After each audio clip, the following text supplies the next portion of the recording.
Hello, I'm Rick Steiner, and welcome to Luxe Life Discovered. Our guest today is Lisa Godsey with the ASUN Culinary Department. So, Lisa, welcome to the podcast. Thank you. Thank you.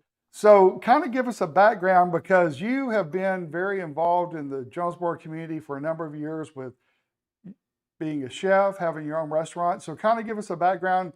Where did that love begin for cooking? It actually started all with my dad. I remember on Sundays I would get with him, on a little stool next to him, and we'd make biscuits and gravy every Sunday. So that's where it started. Okay. And your dad has played a huge role for years. Yes. He's no longer with us, but he is with us in spirit and Right. always will be. Kind of, and that what I'm bringing that up for is because when you opened Godsey's originally Uh-huh. downtown, and then you reopened it under Yes Dog after you Right. came back, and which Godsey is a play on the last name. It's just Yes Dog as Godsey Right. backwards. And so tell people when they came in the restaurant, they looked into a mirror. They did. I mean, Godsey's was just, it was a culmination of things. And it was, we had a couple of things before that. We had first started out, we moved to Jonesboro right after 9/11. Okay. And my first venture out was Godsey's Gourmet, which was a little gourmet shop. We did a lot of catering out of there. And then we opened up Church Street Station, which is down in the old courthouse. That's down. It's butted up now up next to St. Bernard's, the big St. Bernard's Right. Hospital. And then we had the opportunity to actually get down on Main Street. I'd forgotten about Godsey Gourmet. That was down across Mhm. from the old Mercantile Bank. So yeah, Yes. yeah. Yes. Isn't that bad? We can name the former place. I can't tell you what's there now, but I can tell you what used to be at all the places. So, but but no. But what I was saying about the Godsey building is that when you came back, you have the bar. Yes. And so when they came back and reopened under Yes Dog, you could look in the mirror, and of course it Yes. transposes a name to Godsey. Yes, it So does. it was pretty cool. How did that come about? Because there's some creative thinking there. Well, due to some unfortunate circumstances, uh, which we won't go into, I was not I was not allowed to use my last name in anything anymore. Because we didn't want a big legal battle, even though it's my last name and nobody owns that but me. So we decided, what can we do to keep, what was there alive and to make it different. And a friend of mine said, well, just call it Yes Dog. And I was like, Yes Dog, that sounds really stupid. And then I was like, oh, Oh, I see what you did there. I was like, okay, and we shall. aren't we glad we have some friends that think for us sometimes? Yeah. Yes, Lord, yes. Because you and I can talk about a lot of things today, and we can laugh under our breaths, and we know what we're laughing about. So that's kind of it. Could be trouble, to be honest with you. So Yeah, we get you and I, we've got to be careful on this podcast. I know it. I may have to get Paul to show it to me before the final edit to make sure. No, but so no, but it's been fun because you've got a dip that I love that's out of this world, and Yep.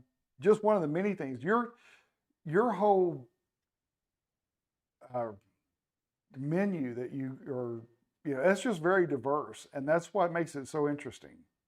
Yeah, after I left Godsey's, um, you know, I was out for a while. I worked a couple of different places, and then I was approached by Jeffrey Higgins to help him open up J Towns. So it took me, a hot second to wrap my head back around, opening up another restaurant. And we actually worked together on that and built it from nothing but a dirt lot.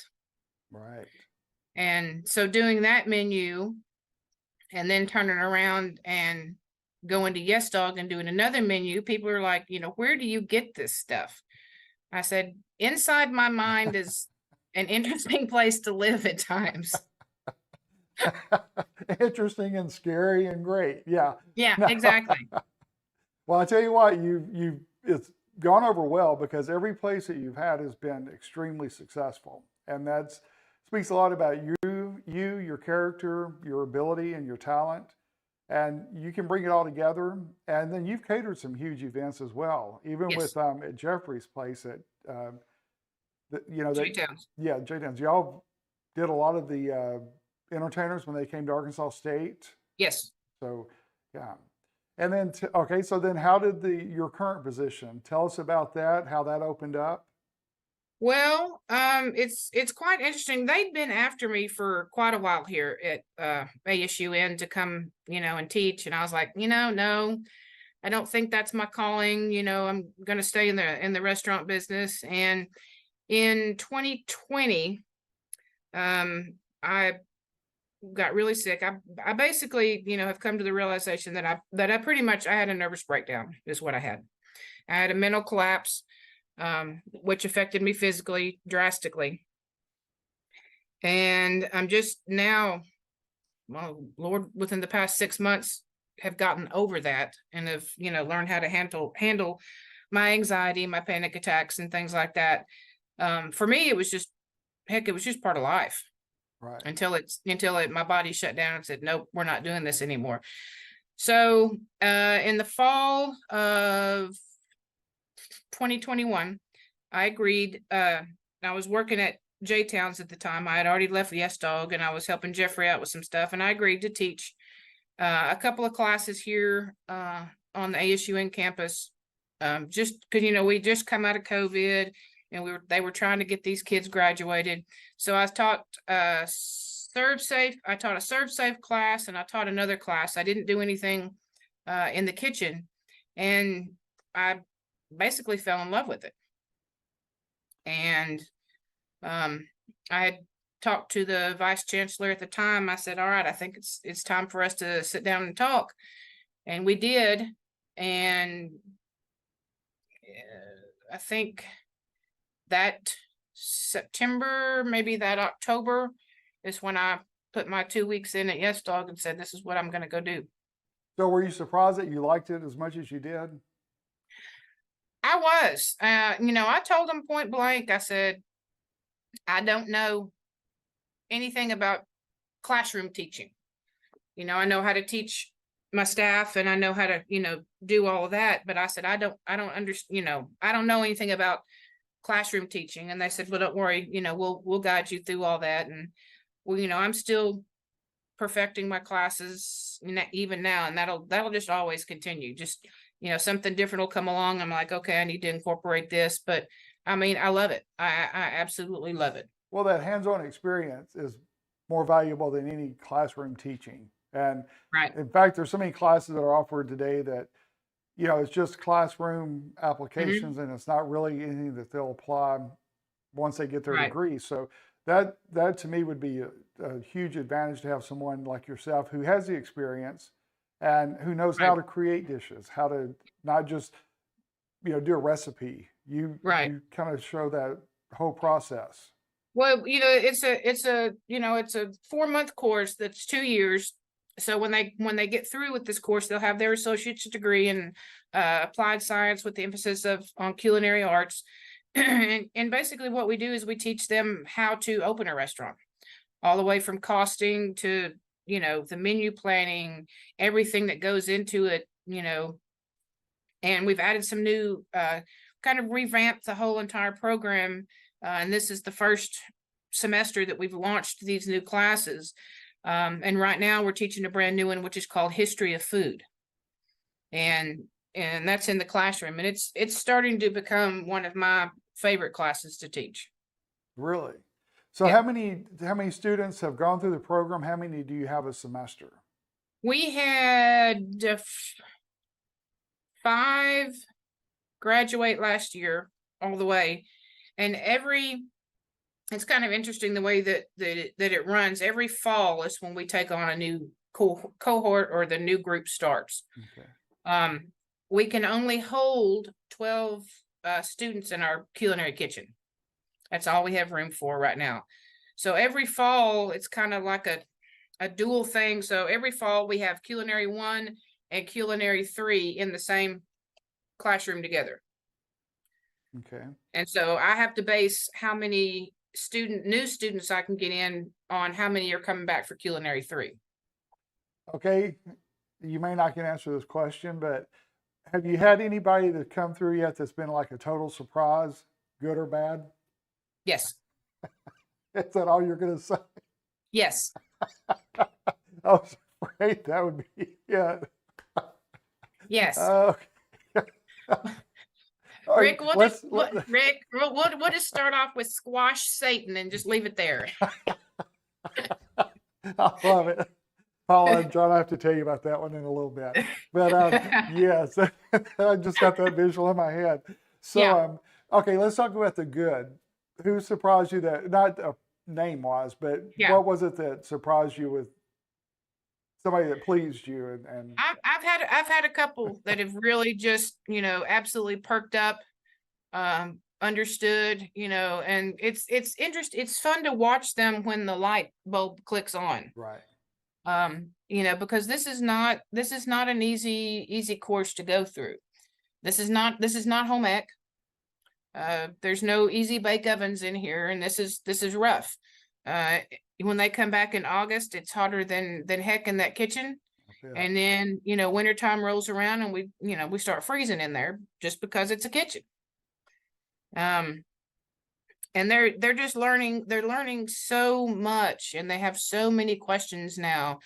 And like I said, it's just so interesting, especially when we're in, I have the new students in the history of food, and they just, because at first they're like, why do we need to take this course? And then I explained it to them, and now, they're asking questions, and they're like, oh, I see that now. Okay.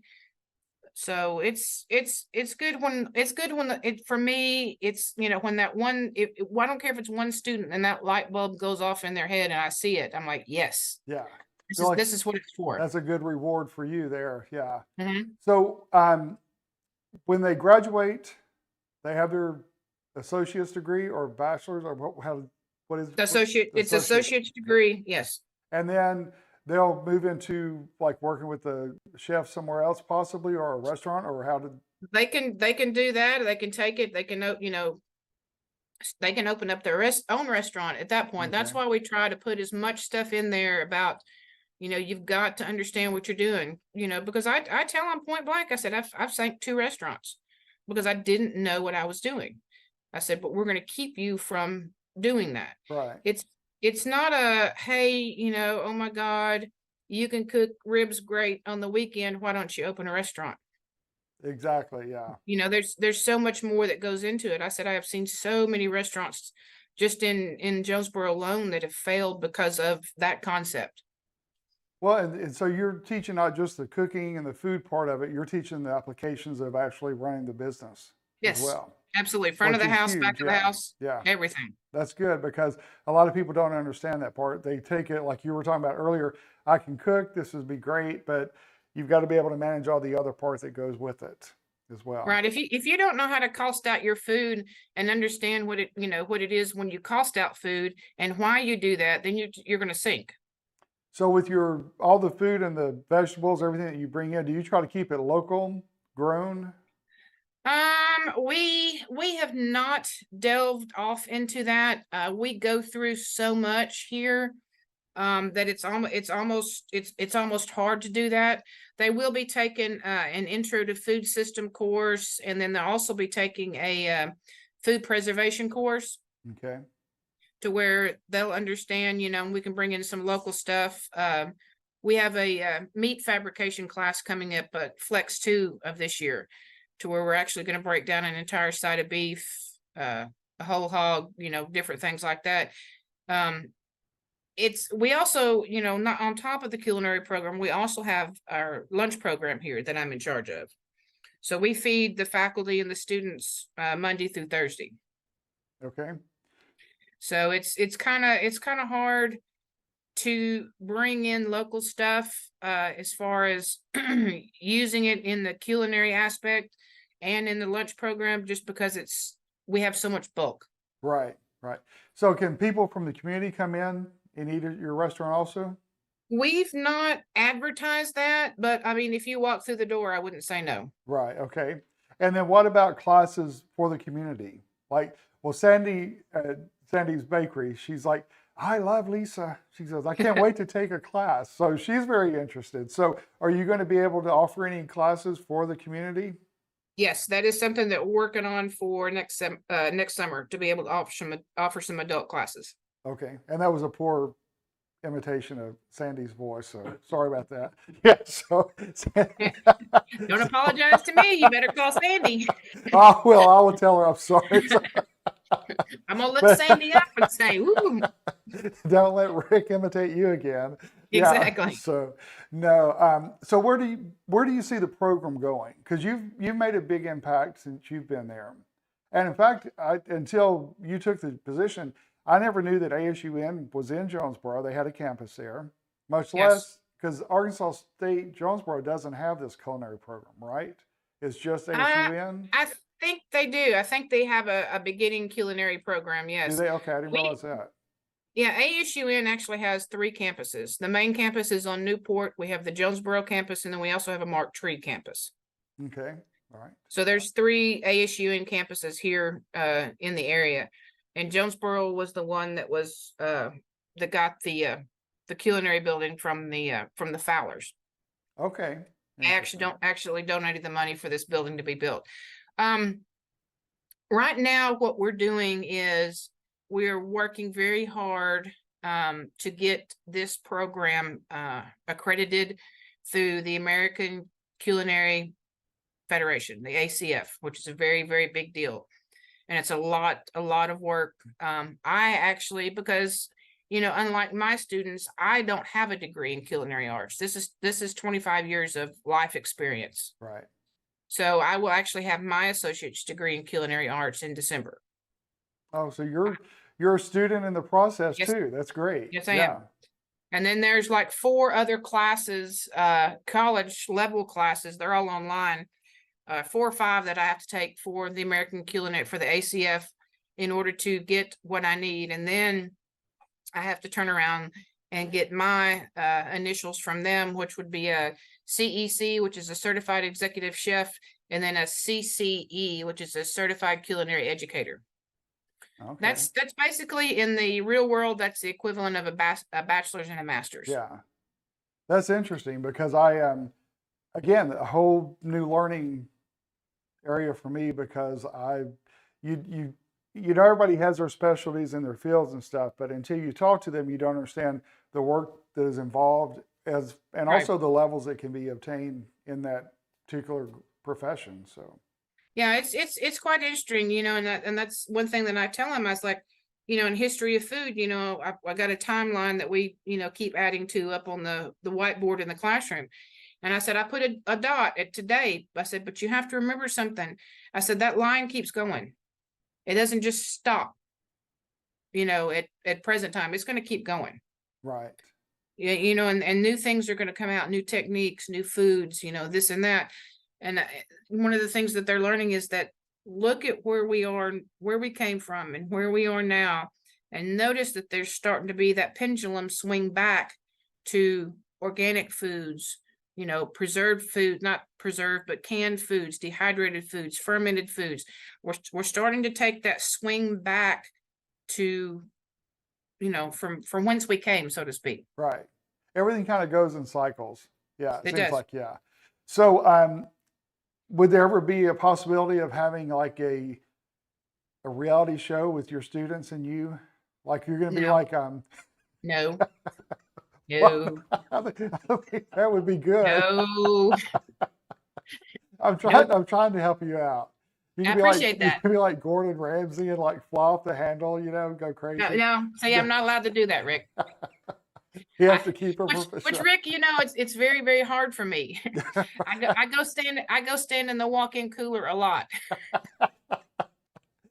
Just kind of regroup and come back out and Yes. start all over. Yeah. Yeah, I just regroup It's- and come back out and It's like, when you okay. take somebody in the cooler with you, that's when they're in trouble. Yeah. And when they end up in the freezer, that's where we have problems. No, I think that what you're doing is great because I think you have found your passion. I mean, your passion has been obviously with the restaurants in the past, and cooking is Right. definitely the core of that. But I think it's great that you're able to share your expertise and your ability and your talent with other students and make them be better chefs. And Yeah, I never saw myself here until I got, in the middle of it. And, like I tell them, you're never too late in life to switch it up a little bit. true. Well, I think life prepares us for what's ahead, and we Mhm. have to go through certain things to be able to achieve what we want. And so, Right. yeah. Well, good. So I can't wait till we get off the air and tell them about Squash Satan, because I've got tears in my eyes from that, because I wasn't expecting that. So that's good. You'll have to show them the video. Yeah, I'll have to. Not the one I did, but Yeah, the one you did. Yep. no, No. I think we've erased that one. So, but good. So your class then, what do you graduate just in May, or do you have like a December program that finishes, or is it always in the spring? They'll get 2 other certificates. So like Culinary, one that started now, they'll graduate with their technical certificate. I think it's a certificate of proficiency in December. Then in May, they'll graduate with their technical certificate. And then in 2 more semesters, they'll graduate with their associates. So the big graduations, the associate graduations, are always in May. Okay, well, good. And can the people join? You said mainly everybody starts in the fall. Can someone Yes. join in the spring, or is it still the No, fall? because we have a, you have to pass Culinary 1 and Serve Safe, get your Serve Safe certification and all that, and that always starts in the fall. Okay. Now, we are looking at the possibility of someday of being able to start in the fall and in the spring, but we would have to do a very big expansion here in order to make that happen. Well, and of course, that always goes back to money and funding and everything involved with that. So, I mean, our hopes, is that next fall we actually have a waiting list of students wanting to get in, and that would start justifying what we need. true. Yeah. Well, So good. So, what would be your like ideal situation with what you've already learned and what you would hope to accomplish there? I hope to be able to expand this. I started out as, the lead instructor here, and then just got promoted to the director of the entire program. So I'm hoping to have at least, 2 or 3 other instructors underneath me, and we are just rolling, students all the time, to where we actually have, a wait list of, okay, maybe you can't get in the fall, but we can try to get you in the spring. Right. Would you want to recruit one of your students possibly to be an instructor, or would you rather the instructor come from outside? No, I have one that I would definitely bring back to be able to do that. And outside is fine too. We just have to, it's just trying to find the right person, because not everybody is built for this. True, yeah. Well, and also you could have your guest chefs come in, and Yes. that's where we could have the reality show. Good Lord. I mean, we're actually working with David Newman from Newman Farms up in Myrtle, Missouri, to possibly come in and help us out with the beef fabrication and flex too. So we do have guests that come in and who, we had a friend of mine, she lives in Little Rock, and she actually came in and showed us how to make macarons, because I sure as heck can't make those things, and it was baking class, and so she came in. She came in and showed us how to do those, and so we do have guests at times. It's just every semester goes by, we just build on the foundation that we have, that started, and we just keep building on it. Right. Well, you're doing a great job. You've already done a great job, but it's going to be exciting to see what you have ahead of you. And really, like I said, just getting the public to understand what valuable asset is right there in Jonesboro that most people don't even know. Absolutely. I So, mean, if anybody wanted to just come and take a look at what we do, I don't have a problem with that. I've given you my cell number. It's the easiest way to get a hold of me. Just have them text me or call me or whatever. And then that way we can just, have them walk through and just show them what it is that we're trying to do here. okay, because a lot of that is seeing and yourself, for yourself and finding out, because you can tell Hmm. people, but unless they see it, because Right. the day that you took me through, I was very impressed with everything that you have there. So it was eye opening for sure. Good. So, well, good. Well, our time is up, but thank you so much for being on today. And You're welcome. I Thank you. well, good. So I we'll continue this after we go off the air here in a minute. But so this is our podcast for Luxe Life Discovered. We're glad you joined us today, and we look forward to seeing you on the next podcast. You're listening to the Luxe Life Discovered podcast, where we talk with people who are living a lifestyle that reflects their passion, because we believe everyone should be living their best life, their Luxe Life. The show is hosted by Rick Steiner with Steiner Event Group, a premier national event planning company, and co-hosted by Shannon Richmond, the Vice President of the Panama City Beach Chamber of Commerce. If you are watching on YouTube, be sure to hit the subscribe button and the bell to get notifications of future episodes. The show is produced by 30A Media and is broadcast on your favorite podcast outlets, as well as YouTube, Roku TV, Amazon Fire TVs, and other major brand smart TVs.